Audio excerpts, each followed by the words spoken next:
안녕하세요. 오늘 7월 9일 굿모닝 말씀 산책 시간 주님 앞에 나오신 여러분 모두를 환영합니다. 오늘 말씀은 열왕기 하 9장 1절부터 13절까지의 말씀입니다.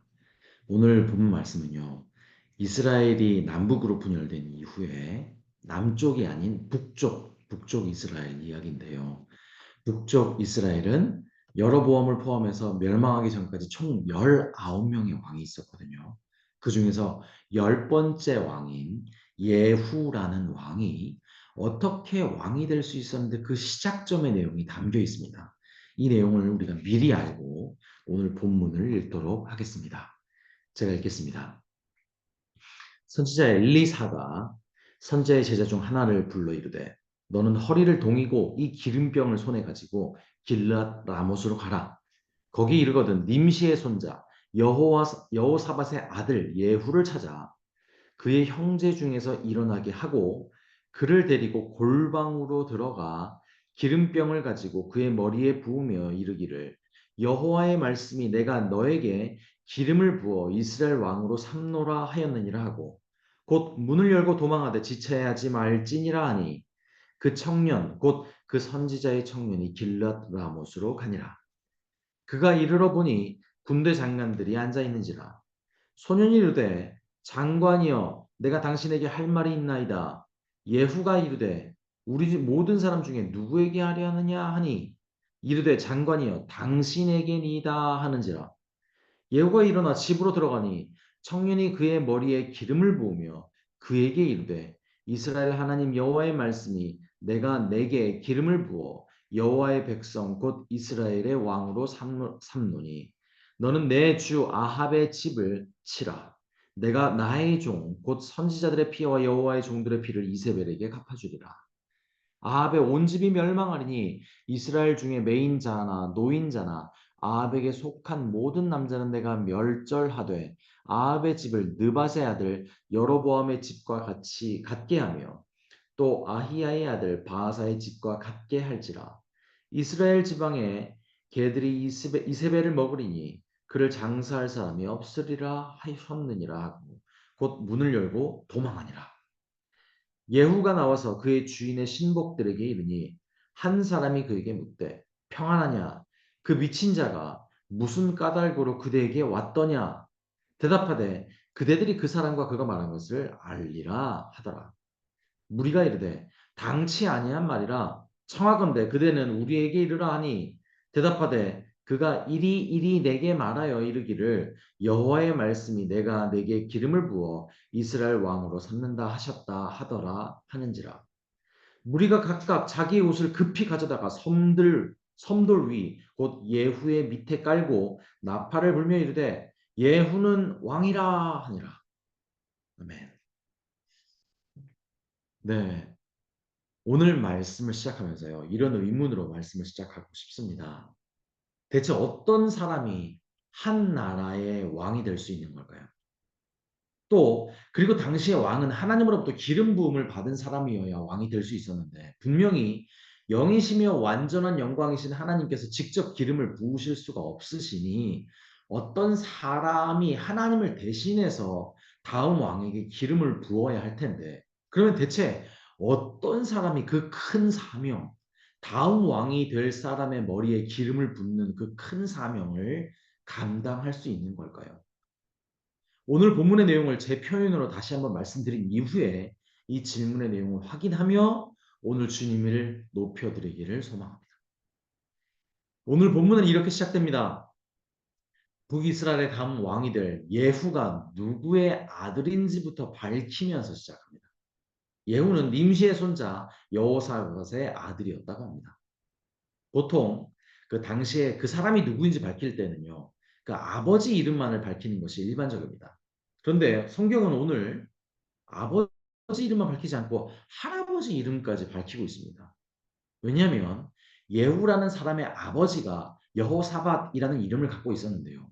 성경에 이미 여호사밧이라는 이름을 가진 왕이 있었거든요. 그래서 이름은 같지만 완전히 다른 사람이다라는 사실을 알려주려고 성경은 예후의 아버지인 여호사밧의 또한 뿐만 아니라 여호사밧의 아버지 님시, 즉 예후의 할아버지가 님시, 즉 여호사밧이 그러니까 왕의 가문이 아니라는 것을 성경이 분명히 확인시켜 주기 위해서 그 예후의 할아버지 이름까지 밝히고 있는 겁니다.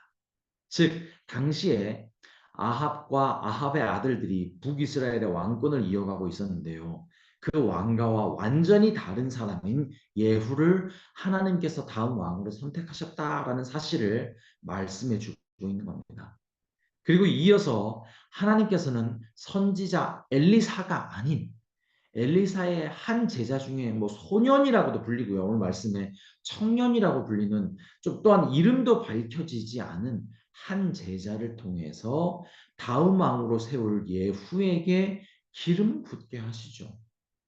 자, 그런데 이러한 중차대한 일을 선지자 엘리사를 통해 하지 않으시고 엘리사의 한 제자를 통해 하시는 것이 좀 의아하실 수 있습니다.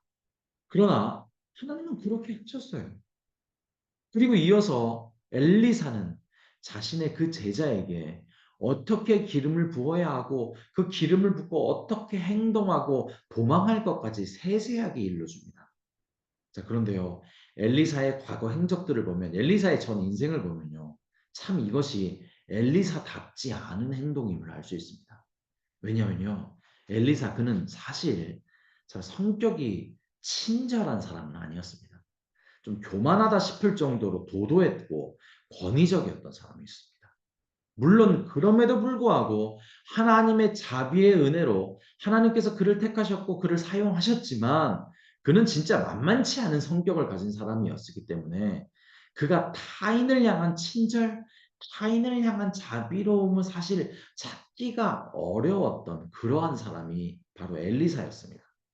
그러기에 그가 그의 한 제자에게 그렇게 세세하게 친절하게 가르쳐 주고 있다는 것이 참 매우 놀라운 현장입니다. 사람의 성품은 한 몸에 그렇게 바뀌지 않거든요. 그래서 그가 그렇게 했다는 것은 분명히 하나님이 그렇게 하도록 강권하셨을 수도 있고 또한 그의 제자의 평소의 상태를 보았을 때 엘리사가 내가 이렇게 세세히 잘 가르쳐 주지 않으면 얘는 사고를 칠 거야 라는 생각이 분명히 있었기 때문이었을 수도 있겠죠. 제 생각에는요 아마 둘 다일 겁니다. 하나님께서 분명히 그렇게 하도록 엘리사에게 명하셨고 또한 그 자격 없어 보이는 한 제자를 그 중차대한 사명에 그 제자에게 중차대한 사명을 맡겼으니 엘리사의 마음에 참 그가 못 믿어서 그렇게 세세하게 하나하나 다 설명해 주었던 겁니다. 네. 그 내용은 앞으로의 내용에서 그 제자의 행동을 보면 충분히 유추할 수도 있습니다. 자, 그리고 그 이름 없는 제자는 이제 하나님으로부터 받은 또한 엘리사의 그 큰 명을 받아 무거운 마음으로 그리고 두렵고 떨림으로 예후를 찾아갑니다. 그곳은 길르앗 라못이라는 곳이었습니다. 자, 거기 가보니 여러 명의 군대 장관들이 있었습니다. 그리고 그 사이에 군대 장관 중에 한 명이 예후였습니다. 그리고 그 이름 없는 선지자는 예후를 부릅니다. 그리고 그의 선생 엘리사에게 지침받은 대로 예후를 데리고 아무도 없는 골방과 같은 한 집으로 들어갑니다. 그리고 그가 받은 지침대로 예후의 머리에 기름을 붓고 다음 왕이 될 것이라 전달합니다. 그리고 하나님이 명하신 그 명령인 현재 왕과인 이세벨의 그러니까 아합과 이세벨의 가문을 멸하라고 그에게 전달합니다. 그리고 나서 그는 곧 문을 나와서 쏜살같이 도망을 나옵니다. 바로 이것이 그 엄청난 일, 다음 왕을 세우는 도구로 사용을 받은 엘리사의 한 제자 일의 전부였습니다. 자, 그리고 나니 이제 군대 장관이었던 예후가 그 엘리사 제자와 둘이서 골방에 들어간 이후에 이제 나온 이후에 예후 주변에 있었던 수많은 또 여러 군대 장관들 또한 뭐 동료들뿐만 아니라 또한 부하들부터 시작해 수많은 군인들이 있었겠지 않습니까? 자, 그들이 얼마나 궁금했겠습니까? 그 동료 예후와 들어간 엘리사의 제자 때문에 아마 더 궁금했을 겁니다. 그들은 그의 동료 예후와 한 골방에 들어갔던 그 제자를 향해서 11절에 이렇게 외칩니다. 그는 미친 사람이었다라고 말할 정도로 좀 이상한 사람 같아 보였거든요. 그 엘리사의 제자가요.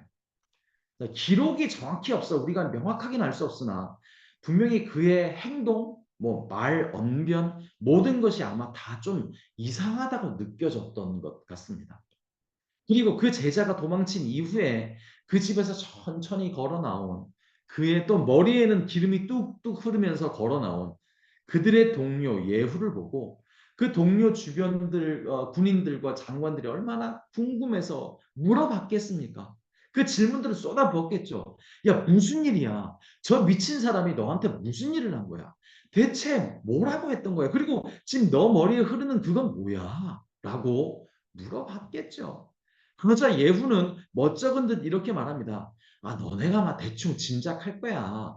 저 사람의 행동과 태도를 봐. 정상적이지 않잖아. 그러니 정상적이지 않은 말을 나에게 했어. 행동을 했어. 대충 넘어가. 라는 식으로 이렇게 대충 얼버무리려고 했습니다. 이 말씀에 따르면요. 자, 그러나 그 동료들은 그럼에도 꼬치꼬치 캐묻죠. 빨리 알려달라고요. 뭐라고 했는데 무슨 행동을 한 거야? 그 머리에 기름은 뭐야? 라고 그러자 예후는 그 동료들의 성화를 이기지 못해서 어쩔 수 없이 그 엘리사의 제자가 자신에게 했던 일들, 말들을 모두 전하게 되죠. 자, 그런데 갑자기 또 말도 안 되는 일이 일어납니다. 그 말을 듣자마자 분명 미친 사람 같았던 그 사람을 통해 전해진 말과 행동이었으나 그 주변 모든 동료 군인들은 하나님 말씀으로 이해하는 말도 안 되는 상황이 벌어집니다.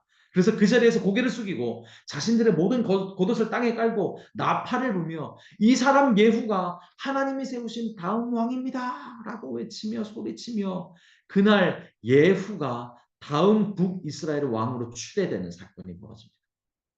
이렇게 정황상 말이 안 되는 상황이었으나 하나님은 하나님의 사람들의 마음을 움직이셨고 또한 결국 하나님께서는 예후를 통해 그리고 이름 없는 매우 이상해 보이는 태도와 행동을 가지고 있었던 그 엘리사의 한 제자를 통해서 그리고 예후 주변의 사람들을 통해서 결국 하나님의 그의 의지로 하나님의 뜻을 이루어내셨습니다.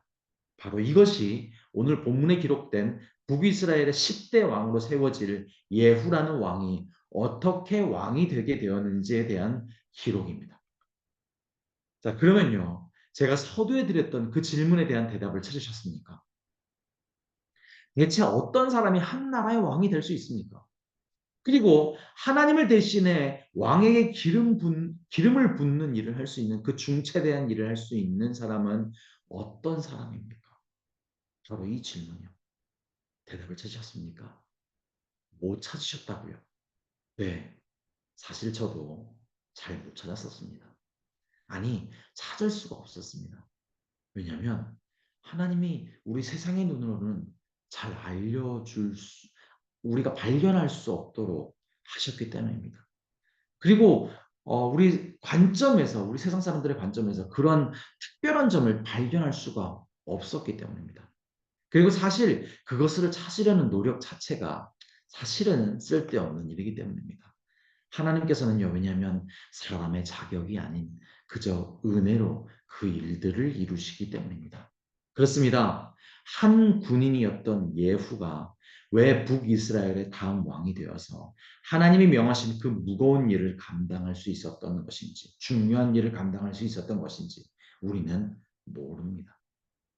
그리고 그 예후 자신도 잘 몰랐던 것 같습니다. 그래서 그 동료들의 질문에 얼버무리며 자신이 기름 부음 받은 그 사건을 그냥 넘어가려고 했던 것이죠. 그리고 한 나라의 미래가 달린 다음 왕에게 기름을 붓는 그 중차대한 일을 왜 자격 없어 보이는 그 미친 사람 같다고 그를 보는 사람들이 표현할 정도의 사람을 통해서 하나님이 그 일들을 그 뜻을 이루게 하셨는지 우리는 알 수 없습니다. 그저 하나님의 주권 안에서 정확히 말씀드리면 사람의 자격과 노력이 아닌 하나님의 일방적인 은혜 안에서 하나님께서 자격 없는 예후에게 은혜를 보이셔서 다음 왕으로 택하셨고 또한 하나님의 일방적인 은혜 안에서 자격 없는, 또한 이름도 없는 그 엘리사의 제자에게 은혜를 부으셔서 그에게 그 중차대한 사명을 맡기셨던 것입니다. 그렇습니다. 사실 사람이 가진 어떤 자격도 능력도 지식도 힘도 하나님이 그에게 부으시는 하나님의 은혜의 이유와 조건이 되지 못합니다. 될 수 없습니다. 그래서 역사상 가장 위대한 왕이라고 칭송받았던 다윗 왕도 그가 그 자격과 조건 때문에 왕이 된 것이 아니라는 사실을 우리는 사무엘상 전체를 통해서 확인할 수 있었던 겁니다. 사무엘상에 기록된 그 오랜 다윗의 도피 과정을 통해서 하나님은 다윗이 어릴 적 가졌던 그 용맹함과 물맷돌 기술도 아무것도 아니었음을 알게 하셨습니다. 그렇게 그 오랜 도피 생활을 통해 결국 지치고 자신에게 대해서도 실망했던 사람이었던 다윗을 하나님의 은혜로 그때 왕으로 세우시고 그 하나님의 뜻을 이루게 했던 것이죠. 또한 하지만 그 다윗 왕 그 안에 곧 이제 왕이 된 이후에 스며든 교만이라는 마음으로 자신의 충성스러운 장군 우리아를 죽이고 그 안에 밧세바를 자신의 첩으로 삼는 그 끔찍한 범죄를 저지른 일을 통해서 하나님은 그렇게 다윗이 얼마나 자격 없는 사람이며 처절한 죄인이라는 사실을 온 천하에 알리셨죠. 그럼에도 하나님은 택하신 그를 하나님 앞에 진정으로 회개하고 겸손히 나아가는 그를 그럼에도 불구하고 높이셨고 그를 통해 하나님의 일을 맡기셨고 이루게 하셨고 예수 그리스도의 모형으로서 그를 세워주시기까지 하셨죠. 자격 없는 그를. 그러면 믿음의 조상 아브라함은요. 양보의 배려와 조상 그 이삭은요. 하나님을 익은 자 이스라엘이 된 야곱은요. 용서의 조상 요셉은요. 네, 모두 그들의 자격과 조건과 업적과 능력 때문이 아니라 그들이 그러한 위대한 믿음의 계보의 조상들이 된 것이 그렇게 믿음의 개성된 것이 아닙니다. 그저 하나님이 그들을 향한 인내와 용서와 자비와 은혜와 사랑으로 그들을 그러한 조상들로 만들어낸 것이죠. 그렇게 아름다운 복의 도구로 사용하셨던 것이죠. 그렇습니다. 그들이 만들어낸 자격과 조건이 아닌 그저 하나님의 강권하심의 사랑의 은혜 때문이었습니다. 말씀을 정리하겠습니다. 네, 하나님의 은혜였습니다. 하나님의 은혜 말고는 어떤 것도 설명할 길이 없습니다. 아니, 하나님의 은혜 말고 다른 것들을 우리가 설명을 하는 즉시, 설명하려고 하는 즉시, 우리는 그것으로 우리가 하나님께 당연히 돌려야 할 영광을 탈취해서 사람을 높이며 결국 사탄이 가장 기뻐하는 일을 하게 되는 겁니다. 그러므로 우리는 오늘 다시 한번 확인하며 이렇게 하나님께 경배됩니다. 예후가 하나님이 기름 부으신 북이스라엘의 10대 왕이 될 수 있었던 것도 또한 그 이름 없는 엘리사의 한 제자가 큰 사명의 일을 감당하게 된 것도 또한 다윗이 이스라엘의 역사상 가장 큰 왕이 될 수 있었던 것도 아브라함이 된 것도 이삭이 야곱이 이스라엘이 된 것도 그리고 지금 여러분이 구원받은 자로 그 놀라운 하나님의 자녀로 그 놀라운 하나님의 자비와 용서와 은혜로만해서 여러분의 오늘의 여러분이 될 수 있었던 것도 하나님의 일방적인 사랑, 하나님의 일방적인 은혜, 하나님이 부으신 그 은혜의 능력들 그리고 무엇보다 하나님의 일방적인 용서와 인내 말고는 설명할 길이 없습니다. 그리고 오늘 이 본문의 사건 속에서 그 이름 없는 사명자, 남들이 보았을 때 정상적으로 보이지도 않고 혹 미친 사람 같다고 평가받는 사람일지라도 하나님은 그를 통해 하나님의 뜻을 이루셨듯 하나님은 보잘것없는 우리일지라도 하나님은 우리를 통해 그렇게 일하실 것입니다. 그리고 하나님은 세상의 판단과 스스로의 자기 판단도 넘어선 오직 하나님의 강권하심과 자비와 사랑의 은혜의 의지로 여러분을 이 역사 속에서 그 섭리하심 속에서 여러분을 그 자리에 세우셨고 그렇게 여러분을 통해서 하나님의 뜻과 마음을 이루어내실 것입니다. 그렇게 오직 우리의 능력과 자격이 아닌 하나님의 은혜 안에서 세워진 자로서 우리의 모든 삶의 내용과 모든 과정을 통해서 하나님의 그 아름다운 뜻을 여러분의 인생에 드러내시는 여러분 모두 되시기를 간절히 소망합니다. 그렇게 기대합니다. 그렇게 기도하겠습니다. 일어나십시오. 하나님은 여러분을 포기하지 않으십니다. 제가 기도하겠습니다. 오 아버지 하나님, 그 놀라우신 하나님의 놀라우신 은혜 앞에 나아갑니다. 그 놀라우신 사랑의 의지 앞에 나아갑니다. 우리를 향한 그 영원토록 구우시는 그 인내와 인내, 또한 그 인내와 자비 안에 그 이면에 담긴 그 놀라운 사랑 앞에 나아갑니다.